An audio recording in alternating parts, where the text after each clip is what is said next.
when you talk about COP26 I remember this lady. We watched a video of her before. and how absent from the agenda is specifically conversation around nitrous oxide in spite of its evident toxicity, what does this suggest about global bodies of this nature, their efficacy, and even their intent? I think both national governments and global bodies have undergone massive change during these 3 decades. Very important legal principles that have been used all over the world. The precautionary principle, which is the basis for saying you don't really know the impact of GMOs, so you have to act with caution. You don't know the impact of geoengineering, so don't experiment with the whole planet's climate system. Oh, great. Like when I told my doctor I didn't want to eat GMOs, so he put me in a hospital. Which is what Mr. Bill Gates is doing. At that point, and I was very active in the framing of these laws with my government. And I worked with my government. And my government was a sovereign government because we didn't have globalization then. We didn't have the global corporations inside our country. We didn't have the Monsantos here with their lobbyists. We didn't have the global fossil fuel industry. We were sovereign. We had fought for independence and became independent. But that was the history of most of the world. What was globalization? Globalization was basically deregulating, destroying sovereignty, creating the rule of corporations. And that's the reason many of us who were looking at the GATT, I was looking at it from the point of view of patents, intellectual property rights, agriculture. Others were looking at it from the perspective of privatization of water. Yeah, it's very, very true. The UN just, made globalism law, and UN officials are not like global law, and UN officials are not elected. They're not representatives. And we got together and created an amazing organization that I think had very important historic impact, the International Forum on Globalization. And we said, if we do not get together to tell the story of globalization, then they will fail and say, oh, India became rich, just because a few software engineers were taken to Silicon Valley. And the real story won't be told. We got together and we stopped the World Trade Organization in Seattle. People and governments acting together. We said, this is really a commodification of the world. We said, our world is not for sale.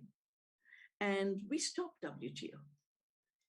And it was interesting. Immediately, the Commerce Secretary of US wrote an article in the Herald Tribune. Anti-globalization activists are terrorists. And from that time onwards, new attacks started on democracy. Terrorist is just a word for, I don't like that. A young man was killed in Genova.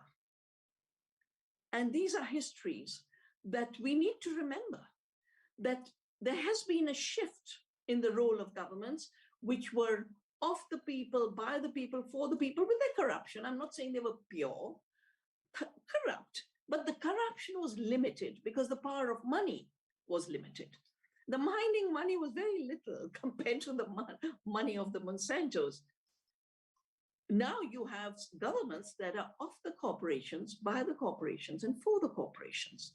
And because the corporations themselves are owned by the billionaire money and the BlackRocks and the Vanguards, this is what I figured out when I wrote my book, Oneness versus 1%.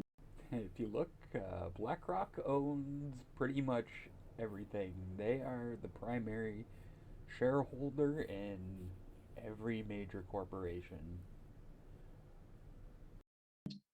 You really have billionaire and corporate rule right now.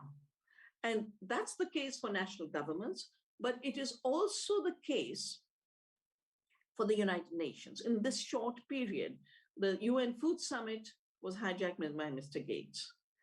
The Climate Summit has been hijacked by the billionaires who do 2 things.